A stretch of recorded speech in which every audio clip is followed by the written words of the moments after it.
frontal cortex is arguably the most human part of the brain. Proportionately, we've got more complex frontal cortices than any other species out there. It's the most recently evolved part of the brain. Frontal cortex, a big-time frontal cortex, is virtually a primate invention. We're humans really running with it. What does the frontal cortex do?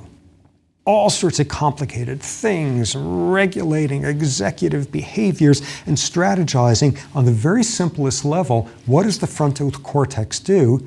It makes you do the harder thing when it's the right thing to do. It makes you do something that's difficult when that's what you should be doing.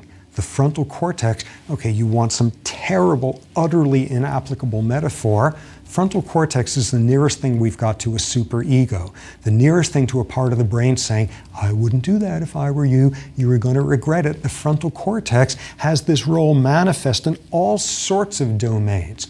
For example, the frontal cortex makes you at a party do the right thing even though it's harder. You've just been served the most horrendous meal you can ever imagine, and it's your frontal cortex that kicks in that says, whoa, this is delicious, I've got to have the recipe. The frontal cortex is what gets you to compliment somebody's hideous new hairdo. The frontal cortex keeps you from being a serial murderer. It keeps you constrained. It keeps you in line.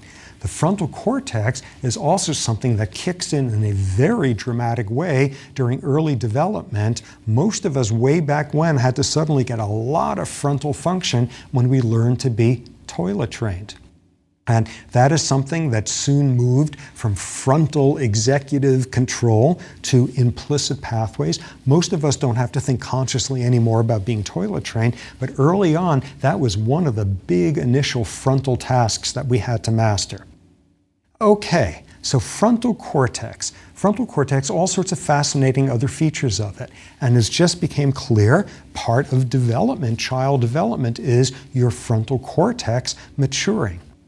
And you can show the fact that kids don't have a whole lot in the way of a frontal cortex by brain imaging, things of that sort, and you find out something absolutely astonishing. The frontal cortex is the last part of the brain to fully develop. Your frontal cortex is not fully developed until around age 25. That is astonishing. That explains an awful lot of behavior in freshman dorms. That explains all sorts of things. The frontal cortex takes forever to develop, and thus childhood is filled with a frontal cortex that doesn't work very well yet. You can show this wonderful study, this wonderful experimental paradigm, where you take kids, and what you do is you put the child in a room and you put a marshmallow in front of them and you say, okay, here's the deal. I'm going out of the room, I'm going to come back in a while, and if you want, while I'm out of the room, you can have that marshmallow. On the other hand, if you don't eat it, when I come back, you can have 2 marshmallows. In other words, can you regulate your behavior, regulate this impulsive desire to grab that marshmallow? And kids very early on are awfully challenged in order to hold on and not grab the marshmallow early on. And in fact, there's a literature by now showing you take like 4-year-olds, and the longer they can hold on not taking the marshmallow, the more frontal regulation they have of their behavior.